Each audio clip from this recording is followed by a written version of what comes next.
وما لي لا أعبد الذي فطرني وإليه ترجعون أأتخذ من دونه آلهة إن يريني الرحمن بضر لا تغني عني شفاعتهم شيئا ولا ينقذون إني إذا لفي ضلال مبين إني آمنت بربكم فاسمعون قيل ادخلوا الجنة قال يا ليت قومي يعلمون بما غفر لي ربي وجعلني من المكرمين وما أنزلنا على قومه من بعده من جند من السماء وما كنا منزلين إن كانت إلا صيحة واحدة فإذا هم خامدون يا حسرة على العباد ما يأتيهم من رسول إلا كانوا به يستهزئون ألم يروا كما أهلكنا قبلهم من القرون أنهم إليهم لا يرجعون وإن كل لما جميع لدينا محضرون وآية لهم الأرض الميتة أحييناها وأخرجنا منها حبا فمنه يأكلون وجعلنا فيها جنات من نخيل وأعناب وفجرنا فيها من العيون ليأكلوا من ثمره وما عملته أيديهم فلا يشكرون سبحان الذي خلق الأزواج كلها مما تنبت الأرض من أنفسهم ومما لا يعلمون وآية لهم الليل نسلخ منه النهار فإذا هم مظلمون والشمس تجري مستقر لها ذلك تقدير العزيز العليم والقمر قدرناه منازل حتى عاد كالرجل القديم من الشمس ينبغي لها أن تدرك القمر والليل سابق النهار وكل في فلك يسبحون وآية لهم أنا حملنا ذريتهم في الفلك المشحون وخلقنا لهم من مثله ما يركبون وإن نشأ نغرقهم فلا صريخ لهم ولا هم ينقذون إلا رحمة منا ومتاعا إلى حين وإذا قيل لهم اتقوا ما بين أيديكم وما خلفكم لعلكم ترحمون وما تأتيهم من آية من آيات ربهم إلا كانوا عنها معرضين وإذا قيل لهم أنفقوا مما رزقكم الله قال الذين كفروا للذين آمنوا من لم يشاء الله طعمه إن أنتم إلا في ضلال مبين ويقولون متى هذا الوعد إن كنتم صادقين ما ينظرون إلا صيحة واحدة تأخذهم وهم يخصمون فلا يستطيعون توصية ولا إلى أهلهم يرجعون وبقد سور فإذا هم من الأجداث إلى ربهم ينسلون قالوا يا ويلنا من بعثنا من مرقدنا هذا ما وعد الرحمن وصدق المرسلون إن كانت إلا صيحة واحدة فإذا هم جميع لدينا محضرون فاليوم لا تظلم نفس شيئا ولا تجزون إلا ما كنتم تعملون إن أصحاب الجنة اليوم في شغل فاكهون وأزواجهم في ظلال على الأرائك متكئون لهم بها فاكهة ولهم ما يدعون سلام قولا من رب رحيم ممتاز اليوم أيها المجرمون ألم أعهد إليكم يا بني آدم لا تعبدوا الشيطان إنه لكم عدو مبين وأن اعبدوني هذا صراط مستقيم ولقد أضل منكم جبلا كثيرا فلم تكونوا ذاكرون هذه جهنم التي كنتم توعدون اصلوها اليوم بما كنتم تكفرون اليوم نختم على أفواههم وتكلمنا أيديهم وتشهد أرجلهم بما كانوا يكسبون ولو نشاء لطمسنا على أعينهم فاستبقوا الصراط فأنى يبصرون ولو نشاء لمسخناهم على مكانتهم فما استطاعوا مضيا ولا يرجعون ومن نعمره ننكسه في الخلق أفلا يعقلون وما الله شرع وما ينبغي إن هو إلا ذكر القرآن مبين لينذر من كان حيا ويحق قوله الكافرين أولم يروا أنا خلقنا لهم مما عملت أيدينا أنعاما فهم لها مالكون وذللنا لها لهم فمنها ركوبهم ومنها يأكلون ولهم فيها منافع ومشارب أفلا يشكرون واتخذوا من دون الله آلهة لعلهم ينصرون لا يستطيعون نصرهم وهم لهم جند محضرون فلا يحزنك قولهم إنا نعلم ما يسرون وما يعلنون أولم يرى الإنسان أنا خلقناه من نطفة فإذا هو خصيم مبين وضرب لنا مثلا ونسي خلقه قال من يحيي العظام وهي رميم قل يحييها الذي أنشأها أول مرة وهو بكل خلق عليم الذي جعل لكم من الشجر الأخضر نارا فإذا أنتم منه توقدون أوليس الذي خلق السماوات والأرض بقادر على أن يخلق مثلهم بلى وهو الخلاق العليم إنما أمره إذا أراد شيئا أن يقول له كن فيكون فسبحان الذي بيده ملكوت كل شيء وإليه ترجعون والصافات صفا والزاجرات زجرا فالتاليات ذكرا إن إلهكم لواحد رب السماوات والأرض وما بينهما ورب المشارق إنا زينا السماء الدنيا بزينة الكواكب وحفظا من كل شيطان مارد لا يستمعون إلى الملأ الأعلى ويذبحون من كل جانب دحورا ولهم عذاب واصب إلا من خطف الخطفة فأتبعه شهاب ثاقب فاستفتهم هم أشد خلقا أمن خلقنا إنا خلقناهم من طين لازم بل عجبت ويسخرون وإذا ذكروا لا يذكرون وإذا رأوا آية يستسخرون وقالوا هذا إلا سحر مبين أإذا متنا وكنا ترابا وعظاما أإنا لمبعوثون أو آباؤنا الأولون قلنا أنتم الآخرون فإنما هي زجرة واحدة فإذا هم ينظرون وقالوا يا ويلنا هذا يوم الدين هذا يوم الفصل الذي كنتم به تكذبون احشروا الذين ظلموا وازواجهم وما كانوا يعبدون من دون الله فاهدوهم الى صراط الجحيم وقفوهم انهم مسؤولون ما لكم لا تناصرون بل هم اليوم مستسلمون. واقبل بعضهم على بعض يتساءلوا قالوا انكم كنتم تاتوننا عن الذين قالوا بل لم تكونوا مؤمنين وما كان لنا عليكم من سلطان بل كنتم قوما طاغين فحق علينا قول ربنا انا لذائقون فاغويناكم انا كنا غالبين فإنهم يومئذ في العذاب مشتركون إنا كذلك نفعل بالمجرمين إنهم كانوا إذا قيل لهم لا إله إلا الله يستكبرون ويقولون إنا لتاركو آلهتنا لشاعر مجنون بل جاء بالحق وصدق المرسلين إنكم لذائقون العذاب الأليم وما تجزون إلا ما كنتم تعملون إلا عباد الله المخلصين أولئك لهم رزق معلوم فواكه وهم مكرمون في جنات النعيم على سرر متقابلين يطاف عليهم بكأس من معين بيضاء لذة للشاربين لا فيها غول ولا هم ينزفون وعندهم قاصرات الطرف كأنهن بيض مكنون فأقبل بعضهم على بعض يتساءلون قال قائل منهم كائن قرين يقول وإنك لمن المصدقين فإذا متنا وكنا ترابا وعظاما إنا لمدينون قال هل أنتم مطلعون فاطلعوا فرآه في سواء الجحيم قال تالله إن كدت لتردين ولولا نعمة ربي لكنت من المحضرين فما نحن بميتين إلا موتتنا الأولى وما نحن بمعذبين إن هذا لهو الفوز العظيم لمثل هذا فليعمل معكم ذلك خير نزلا أو شيء تزكون إنا جعلناها فتنة للظالمين إنها شجرة تخرج في أصل الجحيم طلعها كأنه رؤوس الشياطين فإنهم لآكلون منها فمالئون منها البطون ثم إن لهم عليها لشرب من حميم ثم إن مرجعهم إلى الجحيم إنهم ألقوا آباءهم ضالين فهم على آثارهم يهرعون لقد ضل قبل مثلون ولو لقد أرسلنا فيهم منذرين فانظروا كيف كان عاقبة المنذرين إن عباد الله المخلصين ولقد نادانا نوح فلنعم المجيبون ونجيناه وأهله من الكرب العظيم وجعلنا ذرية منهم باقين وتركنا عليهم الآخرين سلام على نوح في العالمين إنا كذلك نجزي المحسنين إنه من عباد المؤمنين ثم أغرقنا الآخرين وإن من شيعته إلا إبراهيم إذ جاء ربه بقلب سليم إذ قال لأبيه وقومه ما تعبدون إلا الآلهة أنتم من الله تريدون فما ظنكم من رب العالمين فنظر نظرة في النجوم فقال إني سكين فتولوا عنه مدبرين فراغ إلى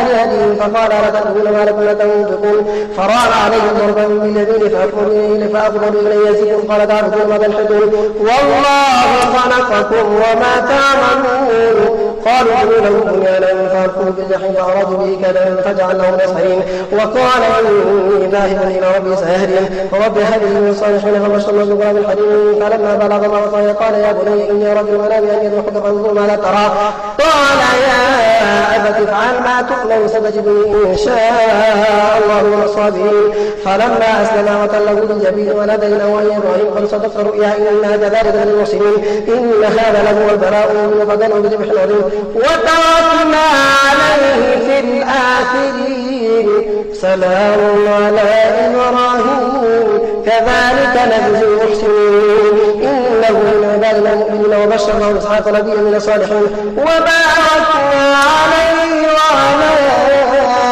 إسحاق ومن ذريتهما محسن وظالم لنفسه ولقد مننا على موسى وهارون ونجيناهما وقومهما من القوم العظيم ونصرناهم فكانوا من الغالبين وآتيناهم الكتاب المستبين وهديناهم صراطا مستقيما وتركنا عليهما في الآخرين سلام على موسى وهارون إنا كذلك نجزي المحسنين إنهما من عبادنا المؤمنين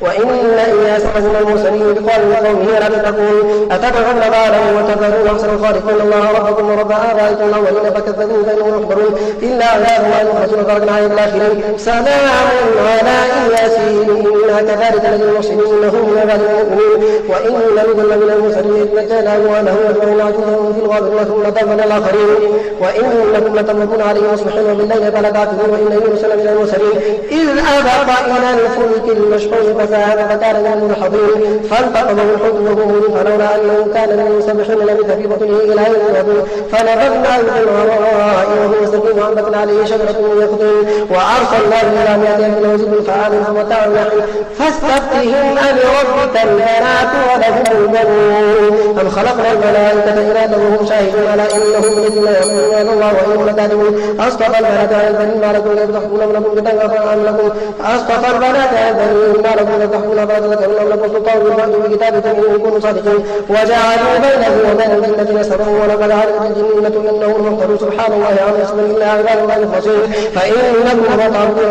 عليكم عليه فاتن إلا من وصل جحيم الله منا إلا له مضر وإنا لنحن الصافون وإنا لنحن نسبح وإن كان لكم وإن عندنا ذكر من الأولين فكنا عباد الله المخلصين فكفروا به فصفروا فسبقت كلمتنا لعباد المرسلين إنه له المنصورون إن جندنا له الغالبون فتول عنهم حتى حين وانصروا فسبسرون أفبعذابنا يستعجلون فإذا نزل بساحتهم فساء صباح المنذرين وتولى عنهم حتى حين وانصروا فسبسرون سبحان ربك رب العزة عما يصفون وسلام على المرسلين والحمد لله رب العالمين.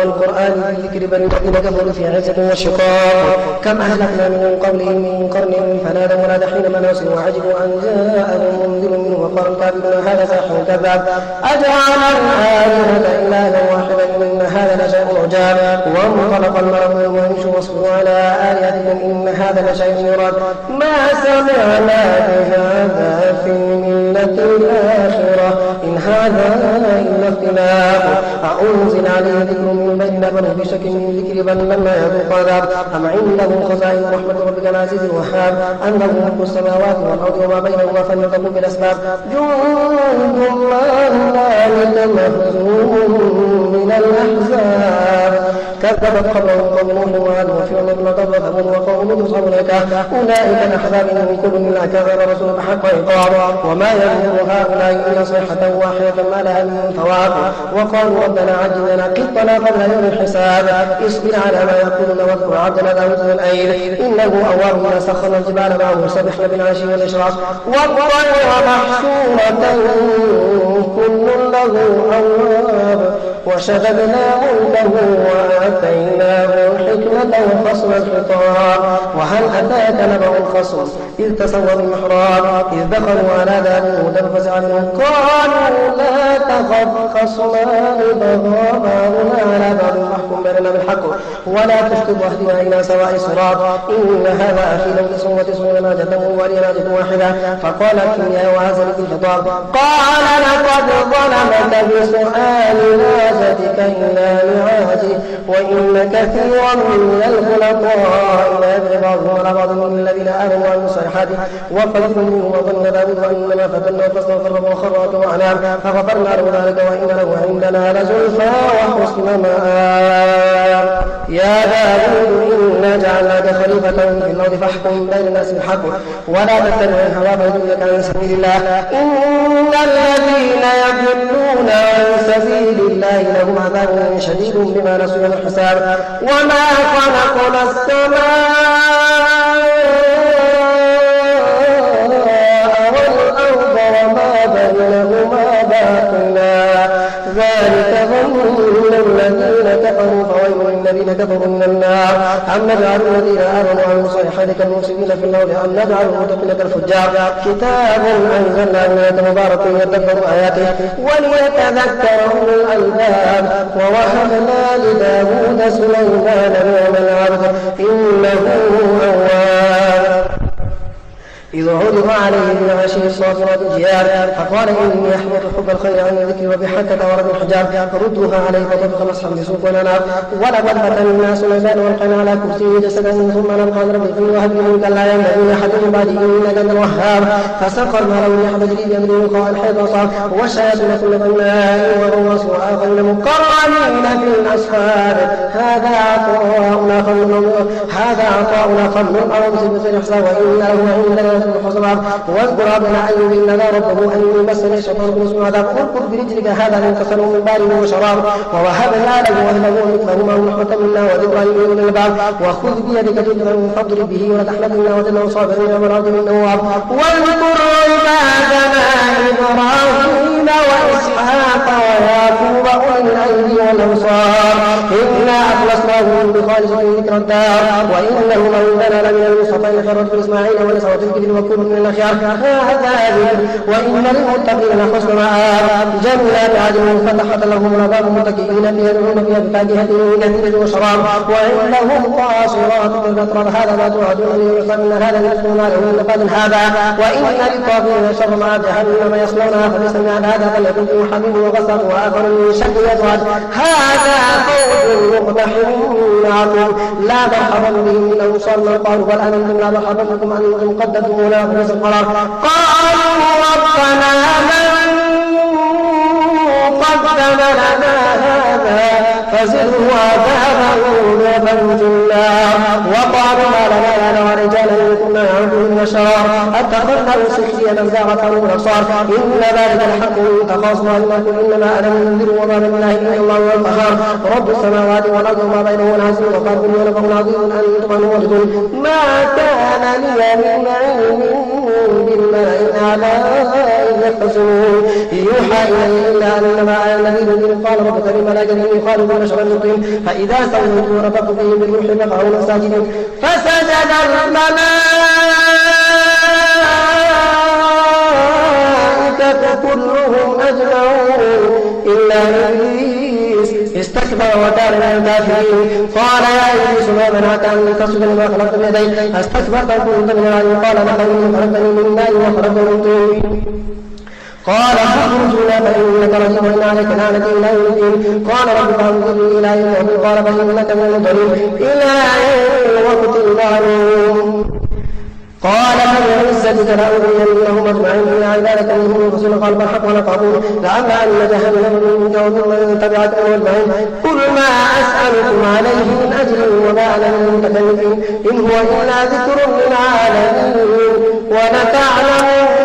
نبأه بعد حين تنزيل الكتاب من الله العزيز الحكيم إنا أنزلنا إليك الكتاب الحق بعضنا من فضل الدين ألا لله الدين خالص والذين اتخذوا من دونه أوثانا عبدوا لا يفرقون بين الله إن الله يحكم بينهم فيما هم يختلفون إن الله لا يحب الكافرين كفار لو أراد الله أن يتخذ ولدا لاصطفى من يخلق ما يشاء سبحانه هو الله القهار خلق السماوات والأرض بالحق يكذب الليل على النهار ويكذب النهار على الليل وسخر الشمس والقمر كل يجري لأجل مسمى ألا هو العزيز الغفار خلقكم من نفس واحدة ثم جعل منها زوجها وأنزل لكم من الماء ثمانية أزواج يخلقكم في بطون أمهاتكم خلقا ما تفرقون في ظلمات ثلاث ذلكم الله ربه لا إله إلا هو فعنا تشركون إن تكفروا فإن الله غني ولا يرضى عن الكفر وإن تشكروا يطهركم ولا تزروا وزر وزر أخرى ثم إلى ربكم مرجعكم فينبئكم أنه عليم لا يشكر وإذا مس الإنسان فإنا ربه من العزم إذا خوله نعمة من ما كان من قبل وجعل لله أندادا ليضل عن سبيله قل تمتع بكفرك قليلا إنك من أصحاب النار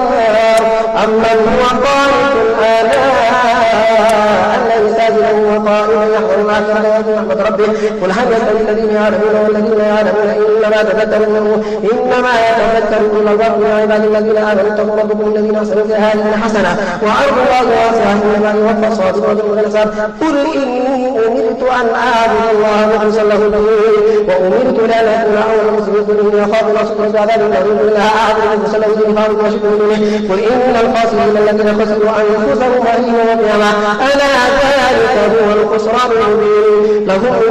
لهم من فوقهم ظلال من النار ومن تحتهم ظلال ذلك يخوف الله به عباده يا عباد فاتقون والذين كفروا الطاغوت أن يعبدوها وأنابوا إلى الله لهم البشرى فبشر عباد الذين يستمعون القول فاتبعوا أحسنه أولئك الذين هداهم الله